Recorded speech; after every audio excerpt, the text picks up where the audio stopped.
श्रीगुरुभ्यो नमः। स्वागतं सर्वेभ्यः। पूर्वस्मिन् पाठे अस्माभिः शब्दार्थशासनज्ञानमात्रेणैव न वेद्यते स तु काव्यार्थतत्त्वज्ञैरेव केवलम् इतीयं कारिका दृष्टा। तस्याः कारिकायाः वृत्तिभागम् इदानीं पश्यामः। शब्दार्थशासनज्ञानमात्रेऽपि परं न वेद्यते सोऽर्थः यस्मात् केवलं काव्यार्थतत्त्वज्ञैरेव ज्ञायते। यदि च वाच्यरूप एव असौ अर्थः स्यात् तद्वाच्यवाचकरूपपरिज्ञानादेव तत्प्रतीतिः स्यात्। अथ च वाच्यवाचकलक्षणमात्रकृतश्रमाणां काव्यतत्त्वार्थभावना विमुखानां स्वरश्रुत्यादिलक्षणमिव अप्रगीतानां गान्धर्वलक्षणविदाम् अगोचर एव असौ अर्थः इति अस्याः कारिकायाः वृत्तिभागः वर्तते। शब्दार्थशासनेन केवलेन असौ प्रतीयमानार्थः न वेद्यते। न वेद्यते इत्यनेन असौ अर्थः नैव वेद्यते इत्यर्थः नास्ति। वाच्यवाचकमात्रपरिज्ञानेन प्रतीयमानः अर्थः न वेद्यते इति तात्पर्यम्। प्रतीयमानस्य अर्थस्य ज्ञाने अन्या सामग्री अपेक्षिता वर्तते इति अस्य अर्थः।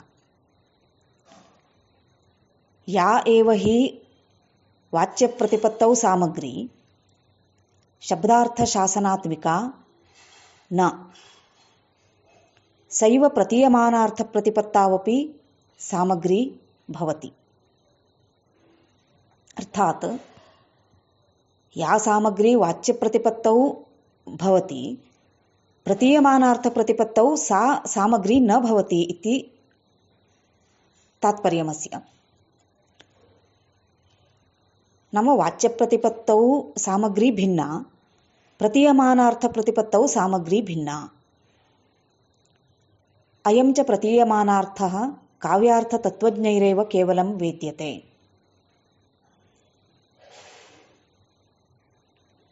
ये खलु काव्यस्य आत्मभूतम् अर्थतत्त्वं रसादिरूपं जानन्ति ते एव काव्यार्थतत्त्वज्ञाः भवन्ति। तैरेव असौ अर्थः वेद्यते, न तु वाच्यवाचकमात्रज्ञैः। असौ अर्थः नाम प्रतीयमानार्थः।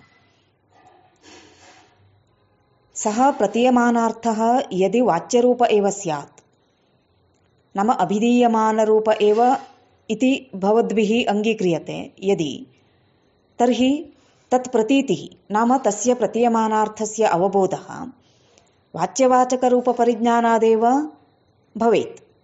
नाम वाच्यस्यार्थस्य वाचकस्य शब्दस्य च स्वरूपज्ञानादेव स्यात्।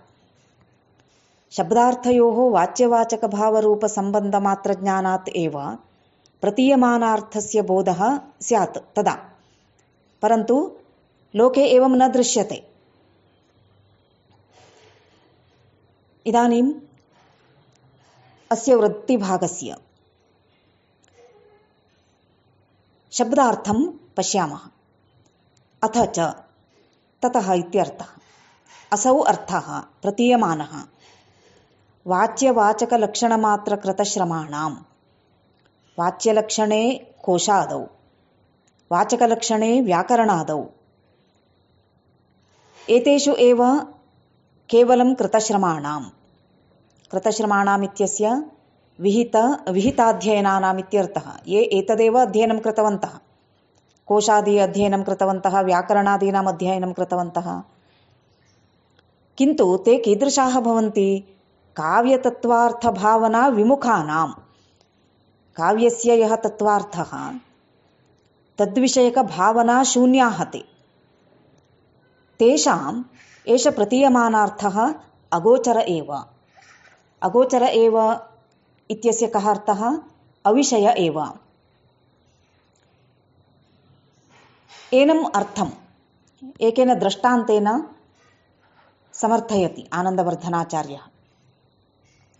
स्वरश्रुत्यादिलक्षणमिव अप्रगीतानां गान्धर्वलक्षणविदाम् इति। अप्रगीतानां गान्धर्वलक्षणविदां स्वरश्रुत्यादिलक्षणमिव असौ प्रतीयमानार्थः वाच्यवाचकलक्षणमात्रकृतश्रमाणाम् अगोचरः एव भवति इत्यर्थः अस्य। अप्रगीतानाम् इत्यस्य वस्तुतः प्रकृष्टं गीतं येषां ते प्रगीताः, प्रकृष्टाः गायकाः ते इत्यर्थः। प्रगीताः न भवन्ति ये ते अप्रगीताः, तेषाम् अप्रगीतानां। गान्धर्वलक्षणं सङ्गीतशास्त्रं। गान्धर्वलक्षणं नाम तन्मात्रं ये जानन्ति तेषां गान्धर्वलक्षणविदाम्। स्वराणां श्रुत्यादीनां च लक्षणं स्वरश्रुत्यादिलक्षणमिव यथा न ज्ञायते तथा अयं प्रतीयमानार्थोऽपि।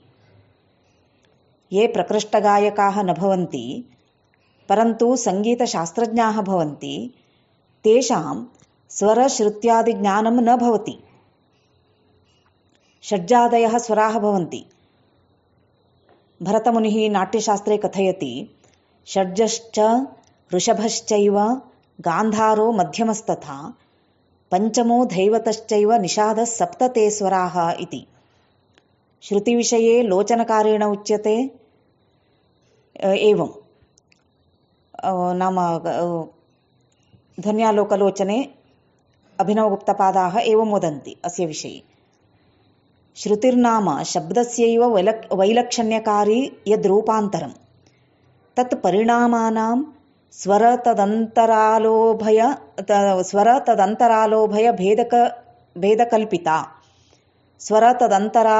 भेदकल्पिता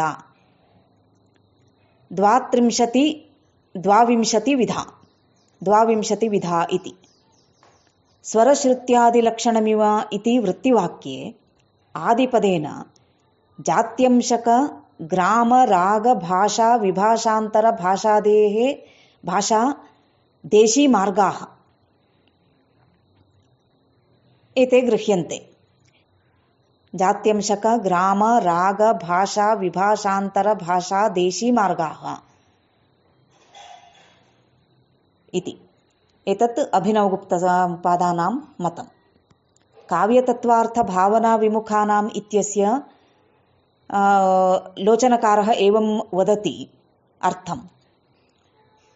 काव्यस्य तत्त्वभूतो यः अर्थः तस्य भावना वाच्यातिरेकेण अनवरतं चर्वणा तत्र विमुखानाम् इति। भावना नाम मनसः व्यापारः, आस्वादनादिपर्यायः चर्वणा।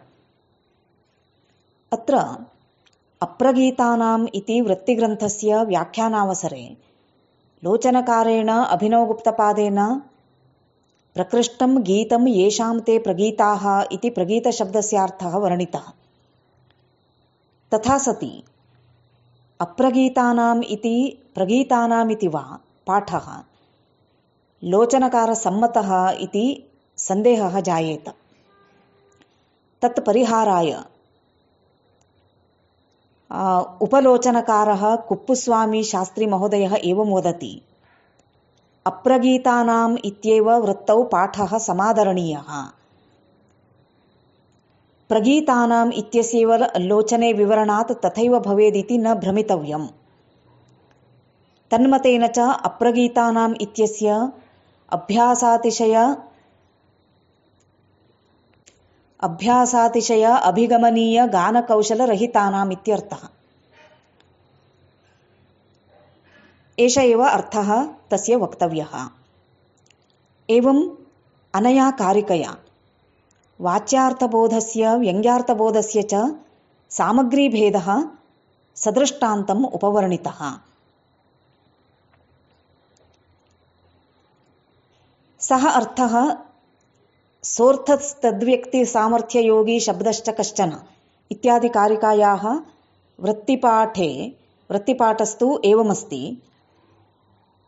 स व्यङ्ग्योऽर्थः तद्व्यक्तिसामर्थ्ययोगी शब्दश्च कश्चन न शब्दमात्रम् तावेव शब्दार्थौ महाकवेः प्रत्यभिज्ञेयौ व्यङ्ग्यव्यञ्जकाभ्यां हि सुप्रयुक्ताभ्यां महाकवित्वलाभो महाकवीनां न वाच्यवाचकरचनामात्रेण इति वृत्तिभागः अस्ति।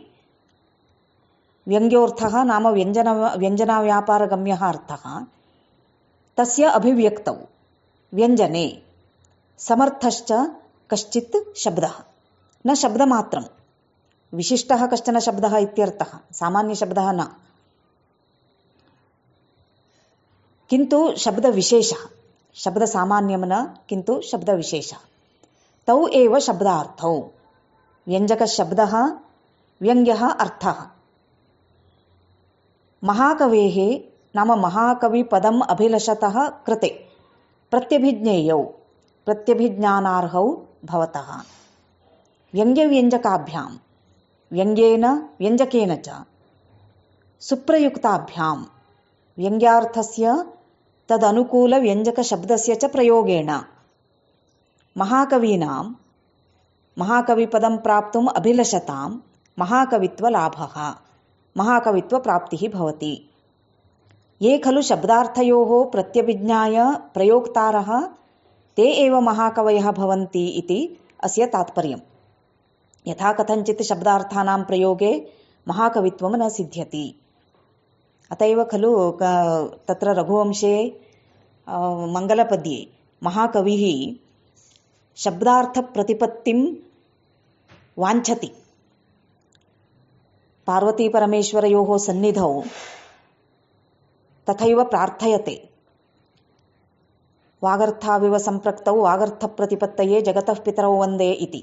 वागर्थप्रतिपत्तये इत्यस्य कोऽर्थः महाकाव्यरचनार्थं योग्यौ शब्दार्थौ तयोः प्रतिपत्तिः ज्ञानम् आवश्यकं। नो चेत् महाकाव्यं लिखितुं कथं शक्यते? तदेव आधारीकृत्य आनन्दवर्धनः अत्र वदति ये खलु शब्दार्थयोः प्रत्यभिज्ञाय प्रयोक्तारः भवन्ति ते एव महाकवयः भवन्ति कालिदासवत्। वाच्यवाचकरचनामात्रेण न केवलं कोशादितः सङ्केतितम् अर्थम् अवबुध्य तस्य अर्थस्य अनुसन्धानेन तद्वाचकानां पदानां तत्तद अर्थ अनुकूलया रचनया वा न कोऽपि महाकविपदं प्राप्नोति। सामान्यशब्दार्थौ तु सर्वत्र भवतः व्यवहारेपि भवतः शास्त्रेषु अपि भवतः परन्तु काव्ये महाकवीनां शब्दार्थौ भिन्नावेव तौ तु विशिष्टौ। कथं विशिष्टौ? व्यङ्ग्यव्यञ्जकयुक्तौ व्यङ्ग्यव्यञ्जकभावेन प्रयुक्तौ तेषामेव महाकवित्वलाभः इति आनन्दवर्धनस्य अत्र अभिप्रायः वर्तते। अग्रे शब्दार्थशासनज्ञानम् इत्यस्य विषयस्य ज्ञानं वयम् अग्रिमपाठे प्राप्नुमः।